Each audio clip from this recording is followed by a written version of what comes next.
Bonjour. Alors, une fois n'est pas coutume, aujourd'hui on va travailler dans la buanderie. Je vous y avais déjà montré comment accrocher un cadre, je vous y avais déjà montré comment brancher une des emboueuses. Aujourd'hui, on va travailler sur l'évier de la buanderie. Il est trop vieux, il est fendu et il prend trop de place. Donc, on va l'enlever et on va y mettre ce qu'on appelle un évier de timbre. Juste la place de l'évier. Comme ça me laissera beaucoup plus de place pour tout ce qui est linge, pour le plier, pour le ranger, pour le stocker, que sais-je.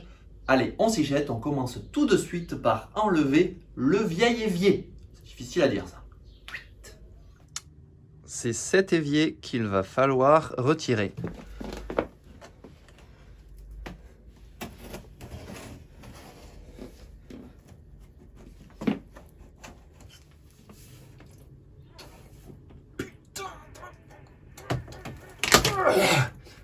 Ah, victoire!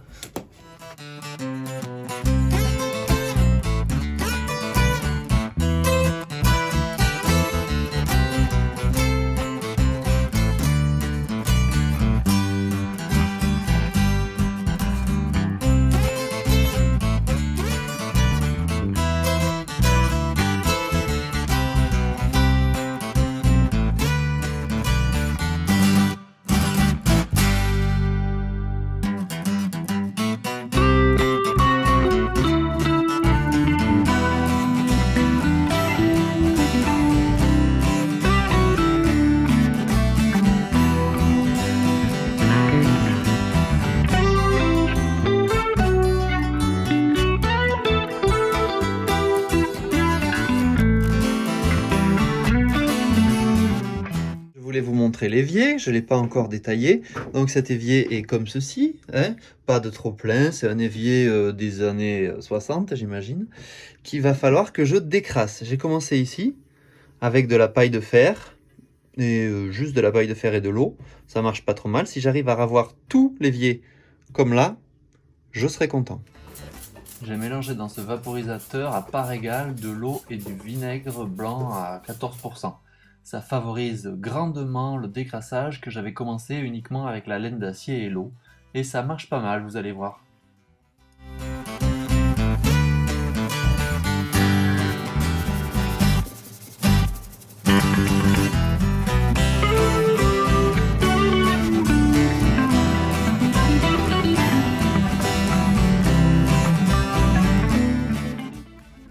Alors je commence l'assemblage pour les eaux usées, donc je passe du 40 au 32. J'ai fait mes repères, j'ai fait un montage à blanc, en situation. J'ai fait mes repères et je vais commencer à coller ces différentes parties. Donc c'est parti pour celle-là.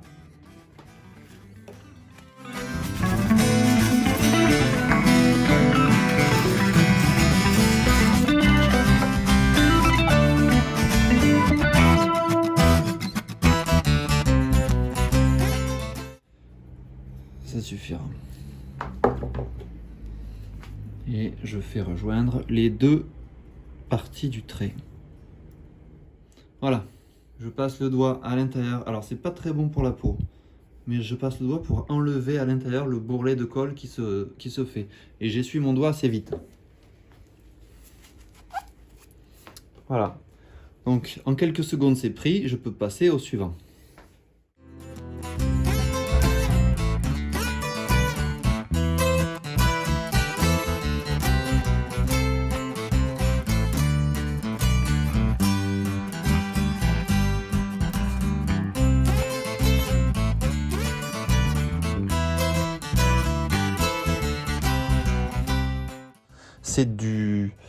C'est de l'aglo marine que j'ai pris, vu que là, il va y avoir un évier.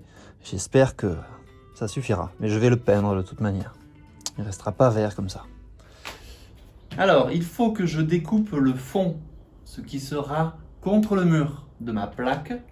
Donc j'ai tracé, j'ai pris mes repères. Là, je ne sais pas si vous voyez là, mais bon, j'ai commencé à faire les encoches pour les tuyaux. Mais ici, tout le long jusque là, donc, j'ai une encoche de à peu près 1 cm, 1 cm et demi à faire. Je vais la réaliser à la scie sauteuse, mais il faut que je trace un trait bien rectiligne. Pour ceci, je n'ai pas de règle assez longue. Moi, j'ai une règle de 1 mètre, mais c'est tout. Donc je vais utiliser une chose que j'avais achetée il y a très longtemps et que je n'ai jamais utilisée. Cette chose-là. Alors pour moi j'appelle ça un cordeau à tracer. Les professionnels du bâtiment, j'imagine, ont un autre nom. Dites-le moi, hein, dites-moi comment ça s'appelle, que je ne meure pas idiot. Donc je vais mettre du bleu, hop, de la poudre bleue à l'intérieur. Voilà. Bon, ça devrait aller. Je secoue. Voilà, ça en fout partout. Parce que ça c'est ouvert. Après, là, j'ai mis un clou. Je vais positionner de l'autre côté du cordeau. Et normalement, je vais tracer, ça devrait aller tout seul.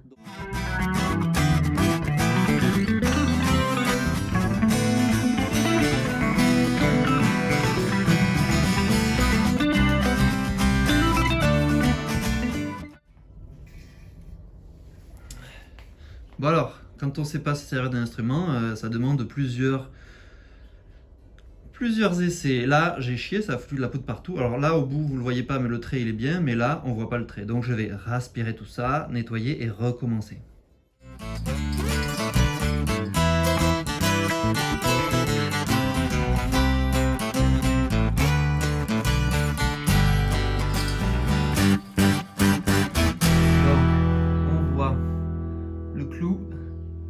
Et le trait que je vais suivre. Voilà, on le voit bien. Alors c'est un peu bleu partout parce que j'ai dû aspirer tout à l'heure suite à mon erreur. Mais le trait va jusqu'au bout de ce que je dois découper. Voilà, donc je vais pouvoir sortir la scie sauteuse et commencer la découpe.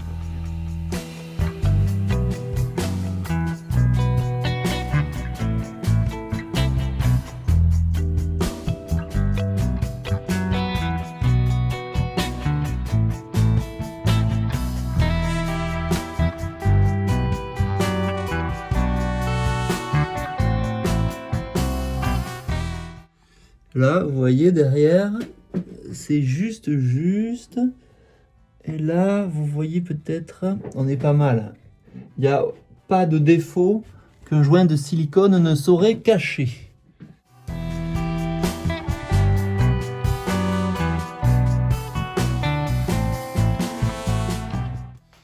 Voilà, j'ai fait un trou oblong.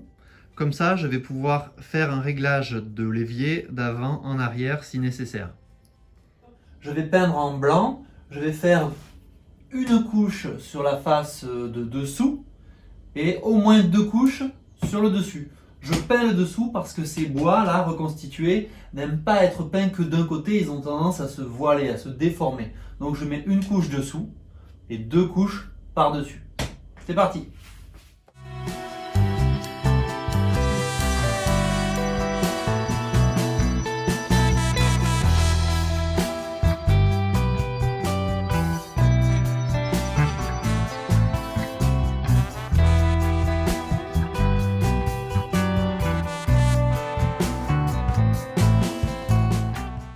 Alors, avant, après, ça pète, hein? Et une grille de bonde en or.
je vais utiliser ça qui me restait.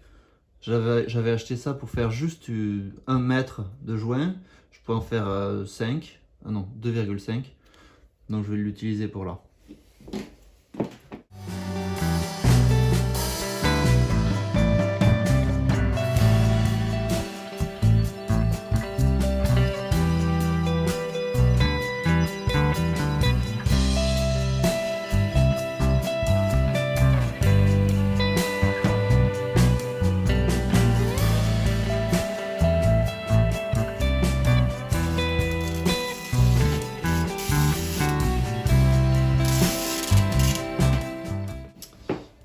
Et avec ma technique du scotch, le joint est parfait. Si vous voulez en savoir un petit peu plus sur cette technique de silicone mis avec le scotch, n'hésitez pas à regarder par là ou par là. Je vous mets le lien du tuto que j'ai fait.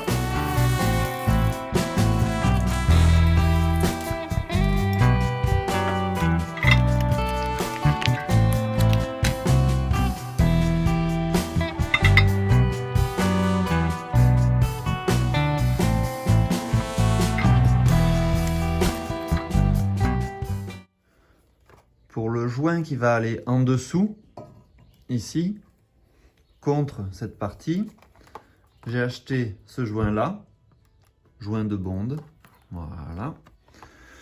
Mais ici, là, je vais mettre un joint entre la grille et l'évier. Et ce joint-là, il a un effet pas hyper important. Donc pour ce joint-là, j'ai coupé dans une chambre à air, un bout de chambre à air, donc de la bonne dimension.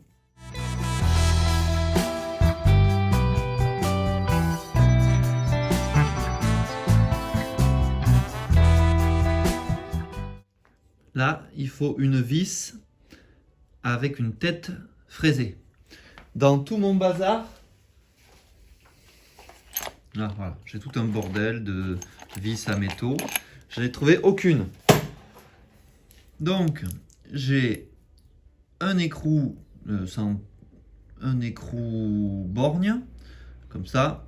Je l'ai collé avec du frein filé sur une tige filetée et ça fera très bien l'affaire. Alors je sais, il va falloir que je fasse attention parce que ça va avoir tendance à rouiller. Donc il faudra que je le démonte, que je le nettoie régulièrement.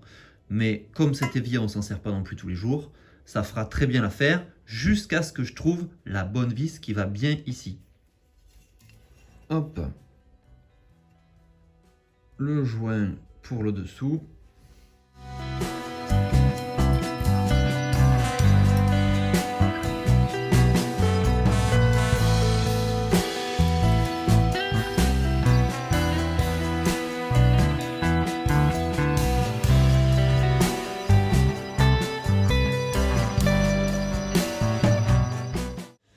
Voilà. Et il va falloir que je le cale derrière parce qu'il y a un défaut sous l'évier qui fait que, là vous voyez, il est un peu bancal si je fais ça.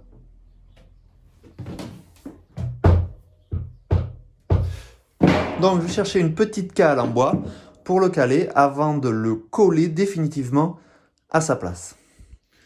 Donc pour savoir à peu près comment le caler, pour savoir s'il faut que je le remonte l'arrière ou l'avant, je vais utiliser la technique des billes que j'ai vue sur certaines vidéos de fabricants d'éviers chinois.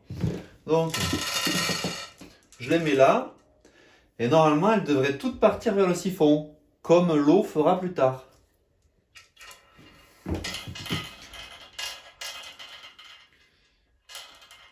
Alors le problème, on s'approche, le problème c'est elle là. Ça veut dire qu'il y a une partie de l'eau qui ne va pas partir vers le siphon. Il y a une stagnation ici. On peut recommencer. Par exemple, si je mets de l'eau ici,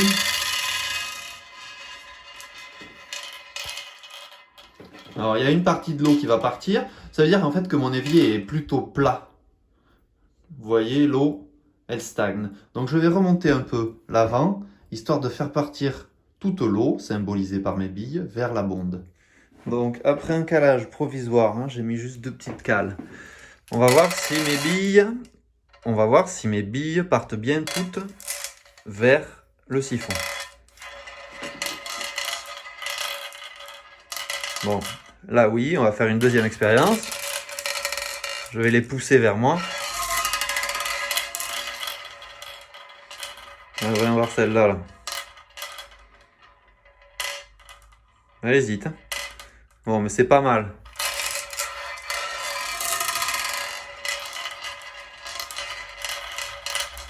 Là, c'est pas mal. Là, ça va aller. Donc, je vais garder ce calage.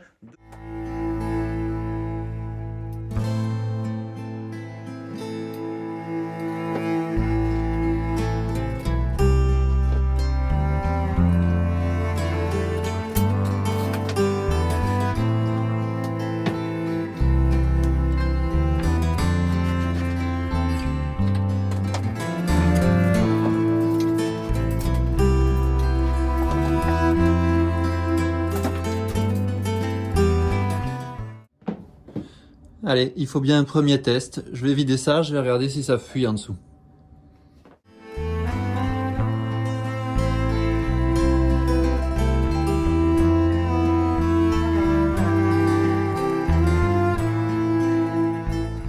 A priori, ça fuit pas. C'est à surveiller, je vais refaire ce test dans quelques heures.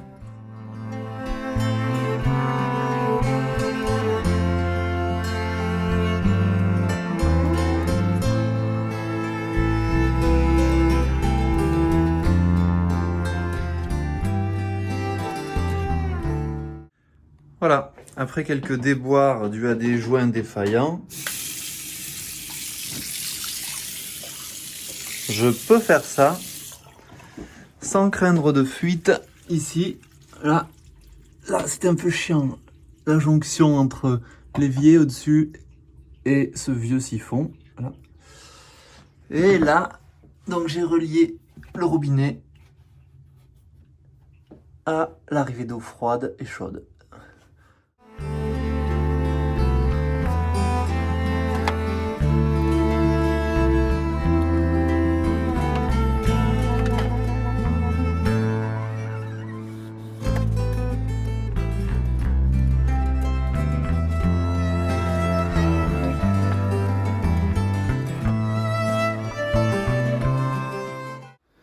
Je peux remettre maintenant que c'est fini au-dessus, je peux remettre les tiroirs. Il a juste fallu que je les coupe, celui du haut et celui d'en dessous, pas le dernier, mais les deux premiers, il a juste fallu que j'enlève une partie parce que le tuyau d'évacuation d'eau gênait.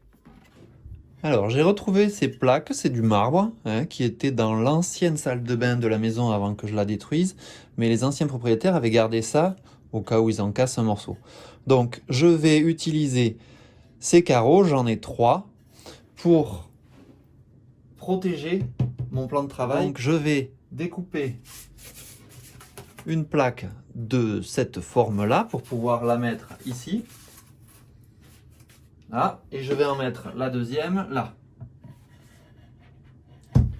Comme ça, dans ce coin, je pourrai poser l'éponge et il y aura le savon.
Bon, et bien voilà, les modifications de ma buanderie sont terminées jusqu'aux prochaines, hein, on ne sait jamais. N'hésitez pas à me dire ce que vous en pensez dans les commentaires, j'y répondrai tout à fait rapidement et tout à fait volontiers si tout ça est très constructif. En tout cas, moi, pour ma buanderie, j'y gagne en place pour plier le linge, parce que c'est quand même la première des choses qu'on fait dans cette buanderie. J'y gagne en hygiène, parce que le plan de travail est tout à fait uniforme. Il y a moins de recoins, moins de différence de matière, moins de différence de niveau. Et j'y gagne bien sûr en esthétique parce que je préfère largement ce petit évier timbre des années 30 à l'ancien évier en plastique qui imitait faussement de la résine, enfin, ou du ciment, je ne sais pas trop, et qui se dégueulassait très très rapidement. En tout cas, pour l'instant, ça fait une petite semaine que je l'utilise et tout va nickel. Je vais vous montrer à la fin de la vidéo, restez encore un tout petit peu, je vais vous montrer une sorte d'avant-après pour que vous voyez bien le résultat final et d'où on est parti.